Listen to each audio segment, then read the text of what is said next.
Fire हैम्ड has written by, यानी fire हैम्ड को लिखा गया है, तो किसके द्वारा लिखा गया है? तो ये राइट आंसर जो इसका होगा ऑप्शन नंबर सी, यानी कि केकी एन दारूवाला के द्वारा इसको लिखा गया है।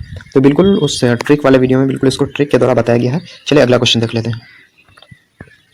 अगला क्वेश्चन है Keki N Daruwalla was born in, Keki N Daruwalla जो है उसका जो बॉर्न हुआ, इसका जो जन्म हुआ तो कब हुआ? तो option number C right answer होगा, यानी कि 1937 में हुआ था, 1937 में, ध्यान रखना आपको। अगला क्वेश्चन देख लेते हैं। Where was Keki N Daruwalla born, Keki N Daruwalla जो है वो उसका जो जन्म हुआ वो कहाँ पे हुआ? तो इसका राइट आंसर हो जाएगा ऑप्शन नंबर सी, यानी कि लाहौर में। कब हुआ था? 1937। क्योंकि उस वक्त जो है देश का जो विभाजन नहीं हुआ था, तो जिस कारण से इसको इंडियन ही बोला जाएगा, यानी कि केके एन दारूवाला जो है उसकी नेशनलिटी क्या है? तो इंडियन है वो। तो ध्यान रखना केके एन दारूवाला जो है बॉर्न हुए थे कहाँ पे? लाहौर में। अगला क्वेश्चन कर रहा है Keki N Daruwalla is a oblique and dash poet, Keki N Daruwalla जो है वो पोएट है, तो कैसा पोएट है उसको बोलेंगे हम लोग? ऐसे मतलब इंडियन पोएट ही है, लेकिन वो इंग्लिश का पोएट है, जिसके कारण से इसको बोलेंगे इंडो एंग्लियन बोलेंगे, यानी कि option number B right answer होगा, इंडो एंग्लियन इसको बोला जाएगा। Option number B right answer होगा, यानी कि वो नेशनलिटी क्या है? इंडियन है, लेकिन वो किसका पोएट लिखते हैं? इंग्लिश पोएट लिखते हैं, जिस कारण से यहाँ पे राइट आंसर हो जाएगा ऑप्शन नंबर बी, यानी कि इंडो एंग्लियन इसका राइट आंसर होगा। अगला क्वेश्चन देख लेते हैं।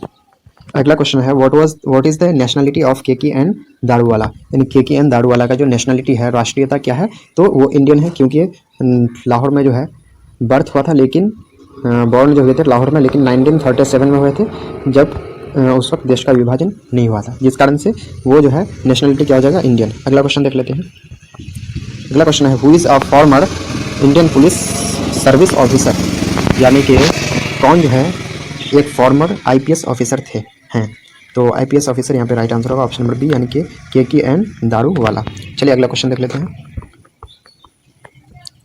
अगला क्वेश्चन कहा है Keki N Daruwalla was awarded by which of this awards, यानी केकी एन दारूवाला को जो है इनमें से कौन से अवार्ड से उसको मतलब कौन सा अवार्ड उसको दिया गया था? तो यहाँ पे राइट आंसर होगा ऑप्शन नंबर सी, यानी कि ए एंड बी बोथ। कहने का मतलब उसको साहित्य अकादमी अवार्ड भी दिया गया था, अकादमी में के होगा यहाँ पे, और साथ ही साथ पद्मश्री भी उसको दिया गया था, यानी कि राइट आंसर होगा ऑप्शन नंबर सी, यानी कि ए एंड बी बोथ इसका राइट आंसर हो जाएगा। चलिए अगला क्वेश्चन देख लेते हैं। अगला क्वेश्चन करा है ही was awarded the Sahitya Akademi award in which year, he was awarded the Sahitya Akademi award in which year, यानी कि किस ईयर में उनको साहित्य अकादमी अवार्ड दिया गया था? तो यहाँ पे जो इसका राइट आंसर होगा, तो यहाँ पे राइट आंसर इसका जो हो जाएगा 1984, यानी कि ऑप्शन नंबर सी इसका राइट आंसर होगा 1984। चलिए अगला क्वेश्चन देख लेते हैं। अगला क्वेश्चन जो है वो है ही was awarded the Sahitya Akademi award in 1984 for which of his poetry collection, यानी कि केकी एन दारूवाला को जो अवार्ड दिया गया था, साहित्य अकादमी अवार्ड कब किया गया था? 1984 में। तो उसके कौन से कलेक्शन के लिए, यानी कि कौन सा पोएट्री कलेक्शन के लिए? तो यहाँ पे जो इसका राइट आंसर होगा ऑप्शन नंबर यहाँ पे हो जाएगा डी नंबर, यानी कि यहाँ पे डी है the keeper of God, the keeper of God इसका राइट आंसर होगा, द कीपर ऑफ गॉड,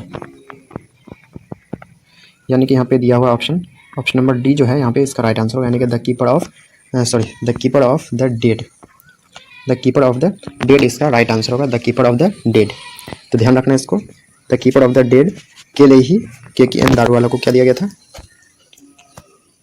यानी कि ही was awarded Sahitya Akademi award in 1984 for which of his poetry collection, यानी कि उनको किस पोएट्री कलेक्शन के लिए 1984 में साहित्य अकादमी अवार्ड दिया गया था? तो option number D right answer होगा, यानी कि the keeper of the dead इसका राइट आंसर होगा। ध्यान रखेंगे इसको, काफ़ी इंपॉर्टेंट क्वेश्चन हो जाता है ये। चलिए अगला क्वेश्चन देख लेते हैं।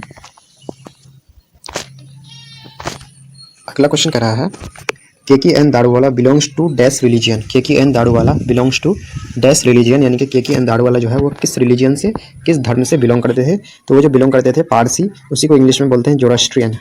तो ऑप्शन नंबर सी इसका राइट आंसर होगा, यानी कि ए एंड बी बहुत पारसी जोरास्ट्रियन एक ही चीज़ है, यानी कि पारसी धर्म से वो बिलोंग करते थे, जिसको इंग्लिश में जोरास्ट्रियन बोलते हैं। चलिए अगला क्वेश्चन देख लेते हैं।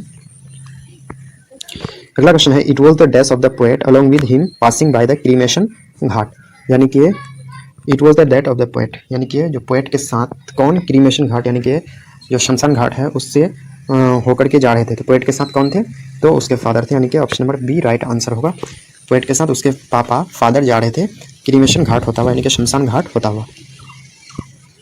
अगला है द बर्निंग हार्ट।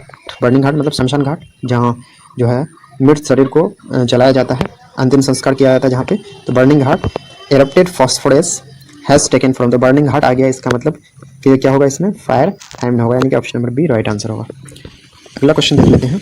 अगला क्वेश्चन वेरी इंपॉर्टेंट क्वेश्चन है, बोल रहा है tower of silence is related to, यानी कि ध्यान रखना टावर ऑफ साइलेंस ये किस धर्म से रिलेटेड है, तो ये है पारसी धर्म से। तो आपको ऑप्शन में जोरोस्ट्रियन भी दे सकता है, जोरोस्ट्रियन भी दिया जा सकता है। तो ध्यान रखना टावर ऑफ साइलेंस किससे रिलेटेड है, पारसी से रिलेटेड है, पारसी धर्म से रिलेटेड है। तो ध्यान रखना, काफ़ी इंपॉर्टेंट क्वेश्चन हुआ था ये। अगला क्वेश्चन देख लेते हैं। अगला क्वेश्चन है the cremation of dead bodies in dash are somewhat different, यानी कि डेड बॉडीज का मृत शरीर का क्रीमेशन अंतिम संस्कार किस धर्म में बिल्कुल अलग ढंग से किया जाता है, तो वह है पारसी धर्म में, यानी कि option number D right answer होगा। अगला क्वेश्चन देख लेते हैं। कह रहा है who has violated the tradition of his religion by cremating, कौन जो है अंतिम संस्कार करके अपने रिलीजन अपने धर्म के जो रीति रिवाज था, परंपरा था, उसका वायलेशन किया, उसका उल्लंघन किया, तो कौन किए, तो option number A right answer होगा, यानी कि केकी एन दाड़ूवाला। अगला क्वेश्चन है consigning his new born son to flames to place dash years ago, यानी कि अपने जो है न्यू बॉर्न सन को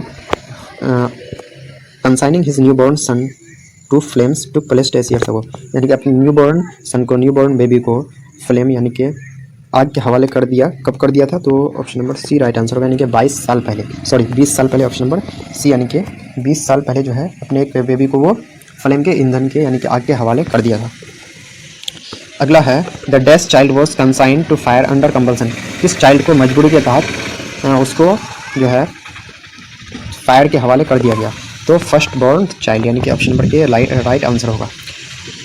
अगला क्वेश्चन है the dash forgets it's dead because sometimes it leaves the dead body half burned, यानी कि कौन जो है भूल जाता है कभी डेड बॉडी को जलाना, क्योंकि वो कभी कभी डेड बॉडी को आधा ही जला करके छोड़ देता है, तो कौन, फायर। क्योंकि फायर में डालने के बाद कभी कभी होता है जो पूरा बॉडी नहीं जल पाता है, कुछ पार्ट बाकी रहता है, इसलिए इसमें कहा गया है जो